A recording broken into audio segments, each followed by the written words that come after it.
Welcome everyone. Today we're going to discuss Neotropics Model Context Protocol, or simply saying MCP. What is it, how to use it, how to save time by using community connectors, and we'll also try it in this video. As I said, MCP stands for Model Context Protocol, and it's a way of structuring how a language model or the client interacts with various application features in the server. On the server side, three main things are exposed. Tools. Functions that a model can call, like retrieve data, send an email, or even update a database. These are model controlled, meaning the model decides when and how to invoke them. Resources.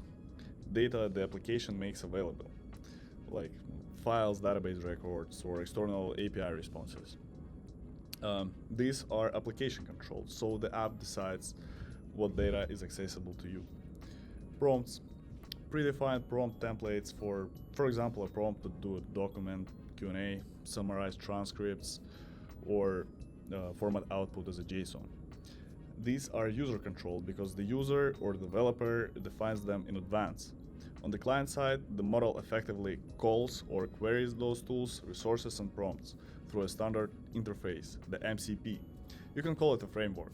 This keeps the logic of which tools or data are available cleanly separated from how the model uses them. The end result is a consistent, well-organized way to let an AI model safely and flexibly interact with all the pieces of an application. In this diagram, the MCP host on the left is something like Claude or another AI system. It acts as the main orchestrator. It connects to multiple MCP servers A, B, and C using the MCP protocol. Each MCP server then provides access to different data sources or services. MCP server A links to a local data source A, for example, files or a database on your machine. MCP server B links to a local data source B. MCP server C communicates with external APIs, bridging to a remote service C over the intranet. By speaking the same MCP protocol, the host can seamlessly query or invoke capabilities on each server, whether those capabilities involve searching local files, reading from a database, or making a web API call.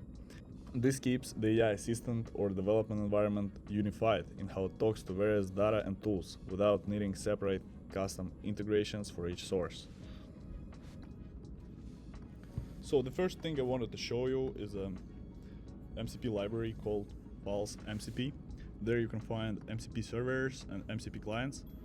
We are going to use open source MCP client Dive.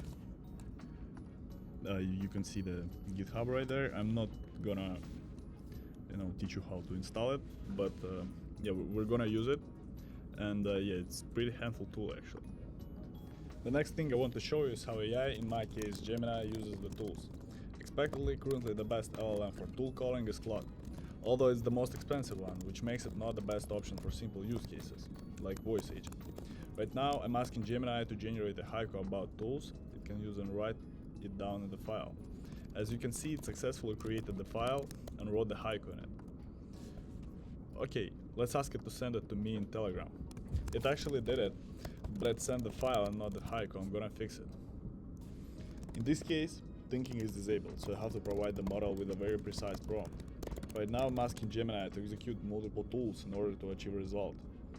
This time it worked, but it's still very unreliable. Anyway, let's have a look at how the tool configuration looks. For this, we open the sidebar and click Tool Management. Simply put, the configuration is a JSON that contains information about how to access the MCP server. By the way, we provide a description for each tool during the MCP server creation stage. Now I'm going to ask Gemini what the weather is in New York and have it send the results to me via Telegram. It successfully used the Brave API to fetch the results, but when it came to sending a Telegram message, it started hallucinating, convincing me that it had sent the message. In fact, it hadn't. Let's try again to send the message in a new window. This time, it was successful. Thank you for watching this to the end. Let me know in the comments what topics I should explore next.